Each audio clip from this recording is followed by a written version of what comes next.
बात करने वाले हैं एक नई फसल आप लोगों के लिए। और इसी तरह से प्यार देते रहिएगा चैनल को, अपने दोस्तों के साथ में इसको शेयर ज़रूर करिएगा। तो हम बात करेंगे सोरगम के बारे में। सोरगम से जो है क्वेश्चन बनने के चांसेस बनते हैं, तो ध्यान रखिएगा कि सोरगम का जो वानस्पतिक नाम होता है ये होता है सोरगम बाइकलर। अगर इसकी कुल की अगर हम बात करें तो इसका कुल होता है ग्रेमिनी कुल, और उत्पत्ति स्थान जो है ये उत्पत्ति स्थान है अफ्रीका के अंदर। ज्वार को मोटे अनाजों का राजा कहा जाता है। ध्यान रखिएगा कि ज्वार को क्या बोला जाता है, मोटे अनाजों का राजा बोला जाता है। अब बात कर लेते हैं इसके पुष्पक्रम की।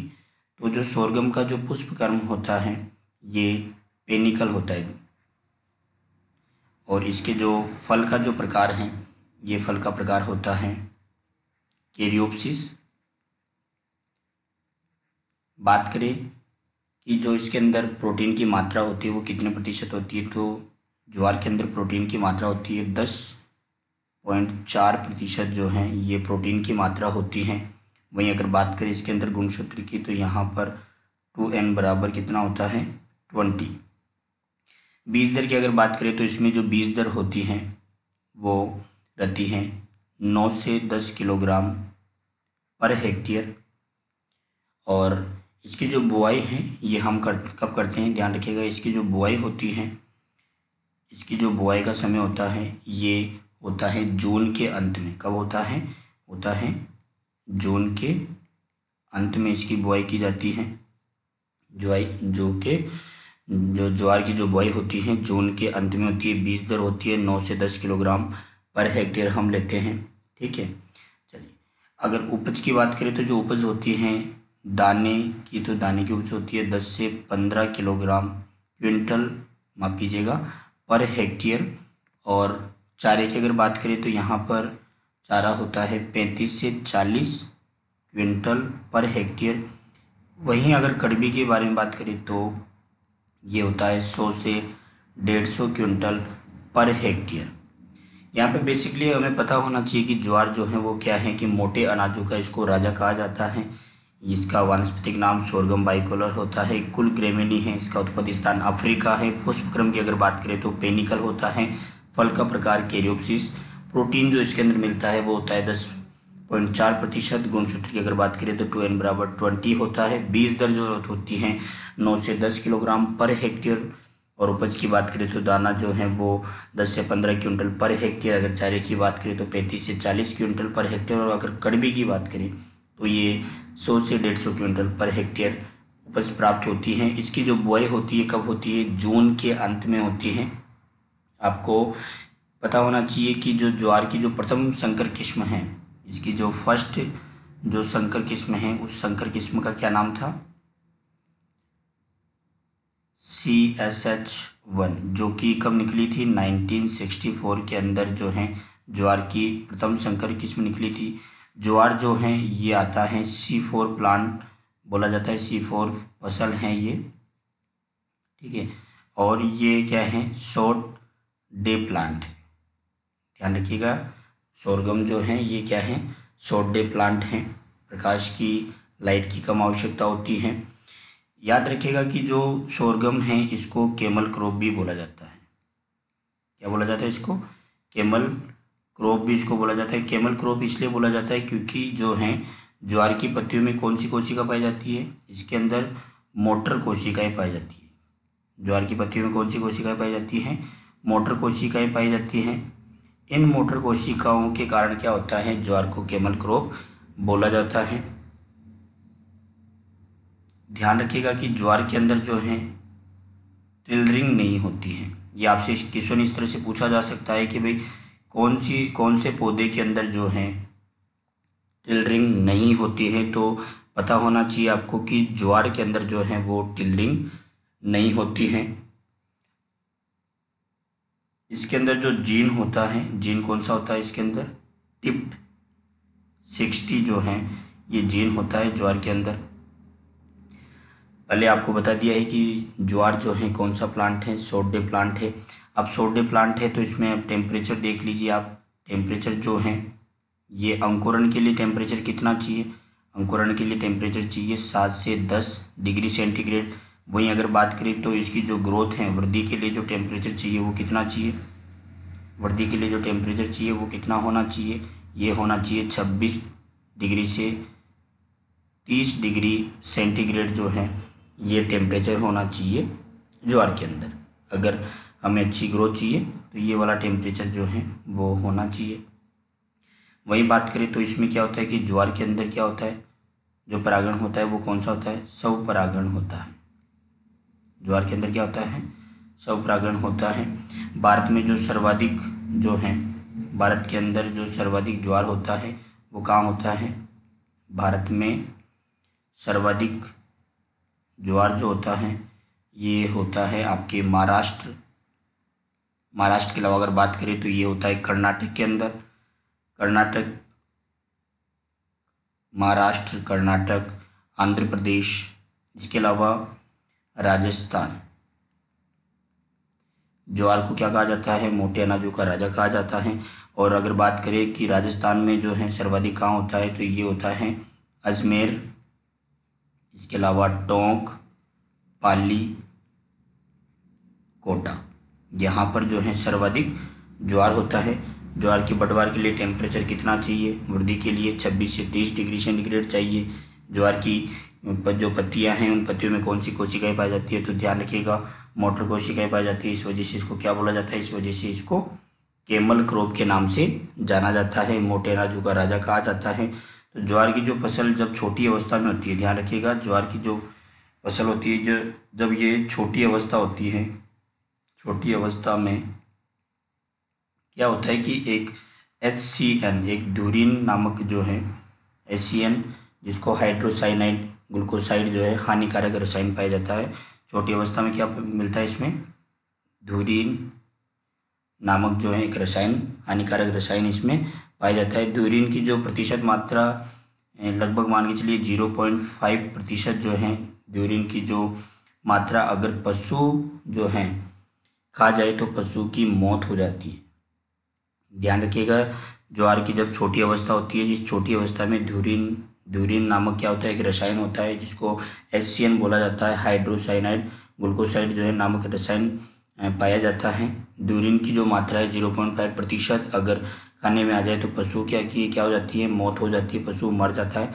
इसका जो निर्माण होता है वो कहाँ पर होता है? वो होता है जड़ों के अंदर। निर्माण कहाँ होता है? जड़ों में होता है। बाद में ये पत्तियों तक पहुँच जाता है। ध्यान रखिएगा, निर्माण होता है जड़ों के अंदर। बाद में जो धुरीन का निर्माण होता है ये इसकी जो जड़ें हैं, इसकी जड़ों के अंदर होता है। बाद में ये क्या होता है? ये पत्तियों तक पहुंच जाता है। धुरीन जो है ये पत्तियों तक पहुंच जाता है। और अगर यहाँ पर 0.5% जो है कि जो मात्रा है अगर कोई भी पशु खा ले तो वो मर जाता है। ये होता है अपना हाइड्रोसाइनाइड ग्लूकोसाइड नामक रसायन होता है। अधिक ज्वार खाने वाले जो मनुष्य होते हैं उनमें क्या होता है? एक रोग हो जाता है, पेलाग्रा बीमारी हो जाती है। ठीक है, मनुष्य में ल्यूसेन की अधिक मात्रा के कारण क्या हो जाता है? पेलाग्रा रोग हो जाता है।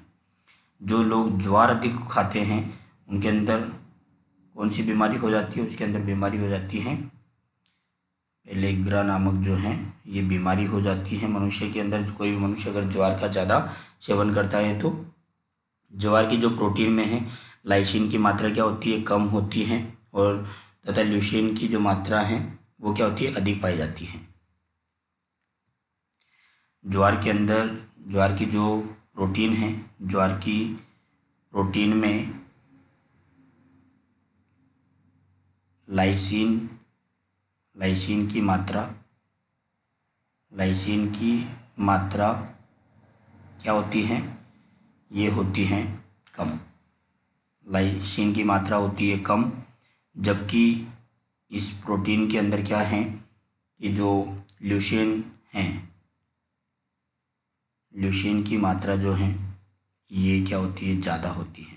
ल्यूसीन की मात्रा होती है वो ज़्यादा होती है, जबकि लाइसिन की जो मात्रा होती है वो कम होती है। इस ल्यूसीन की मात्रा अधिक होने के कारण जब हम कोई भी मनुष्य सेवन करता है ज्वार का अधिक तो उसको कौन सा रोग हो जाता है? रोग हो जाता है उसमें पेलाग्रा नामक रोग हो जाता है। अधिक मात्रा का सेवन करेंगे किसकी वजह से, ल्यूसेंट की वजह से कौन सा रोग हो जाता है, पेलाग्रा बीमारी मनुष्य के अंदर हो जाती है। ज्वार की प्रोटीन में लाइसिन की मात्रा जो होती है वो कम होती है, जबकि क्या होता है, ल्यूसीन की मात्रा जो होती है वो अधिक पाई जाती है। ल्यूसीन की अधिक मात्रा होने के कारण होता है ज्वार खाने वाले को गंजापन यानी कि पेलाग्रा रोग हो जाता है। ज्वार जो है वो क्या करता है कि भूमि से अधिक मात्रा में पोषक तत्वों को अवशोषित करता है। ध्यान रखिएगा, ज्वार जो है ये भूमि से पोषक तत्वों का, अधिक पोषक तत्वों का क्या करता है, इनका अवशोषित करता है। अगर किस्मों की बात करें तो ज्वार की जो किस्म है ये आपको पता होना चाहिए। सबसे पहले हम बात कर लेते हैं कि जो भारत में पाई जाती है इसकी किस्म, तो ये है आपका ड्यूरा व जीनी किस्म। ड्यूरा और जीनी किस्म हैं, ये भारत में पाई जाती है। इम्पोर्टेंट किस्में हैं दोनों, ड्यूरा और जीनी किस्में। ये कहाँ पर पाई जाती हैं, भारत में पाई जाती हैं। भारत में पाई जाती हैं कौन सी किस्में, ड्यूरा व जीनी किस्में। इसके अलावा राजस्थान चरी, राजस्थान चरी 1, एमपी चरी, राजस्थान चरी एमपी चरी CSH1, CSV1, SPV1। अब ये देखिए कि जो राजस्थान चरी, एमपी चरी, CSH1 जो हैं ये भारत में सबसे विकसित प्रथम किस्म है। ये आपको मैंने पहले बताया कि जो प्रथम जो संकर किस्म थी ये क्या है, प्रथम संकर किस्म है। ठीक है, ये कहाँ पर विकसित हुई, ये भारत के अंदर विकसित हुई। कब हुई, 1964 को विकसित हुई थी। ठीक है, इसके अलावा बात करें कि जो CSH9 जो है ये क्या है, अधिक सूखा सहनशील किस्में हैं। ये क्या है, अधिक सूखा सहनशील किस्में हैं, अधिक सूखा सहनशील किस्म है ज्वार की। जबकि CSH1 जो है ये प्रथम संकर किस्म है जो कि भारत के अंदर विकसित की गई। ज्वार में मीठी किस्मों में क्या है, 17% क्या होता है, शर्करा होता है। आपसे सीधा इस तरह का क्वेश्चन पूछा जा सकता है कि ज्वार की मीठी किस्मों में कितना प्रतिशत शर्करा होता है। तो ध्यान रखिएगा, जो मीठी किस्म है, मीठी किस्मों में 17% जो है क्या पाया जाता है, शर्करा पाया जाता है। मीठी किस्मों के अंदर 17% शर्करा पाया जाता है। इसके अलावा एक वेराइटी और आप ध्यान रखिएगा, CSH जो 6 हैं ये क्या है, मिश्रित खेती के उपयोग के लिए इसका बुआई की जाती है। वहीं अगर उर्वरक की बात करें तो ज्वार के जो लिए उर्वरक की जो आवश्यकता होती है वो कितनी होती है, ज्वार के अंदर जो उर्वरक की ज़रूरत होती है तो ज्वार में जो है नाइट्रोजन चाहिए लगभग 100 से 120 किलोग्राम। वहीं फास्फोरस की जो रिक्वायरमेंट होती है 50 किलोग्राम। पोटेशियम की रिक्वायरमेंट होती है 40 किलोग्राम पर हेक्टेयर। बीज दर की हम बात कर चुके हैं, 9 से 10 किलोग्राम पर हेक्टेयर की जरूरत होती है। बुआई जून के अंत में करते हैं। उपज होती है दाना 10 से 15 क्विंटल पर हेक्टेयर, चारा 35 से 40 क्विंटल पर हेक्टेयर और कड़बी की अगर बात करें तो 100 से 150 क्विंटल पर हेक्टेयर होती है। वहीं बात कर लेते हैं रोग का, इसके अंदर कौन कौन से रोग लगते हैं।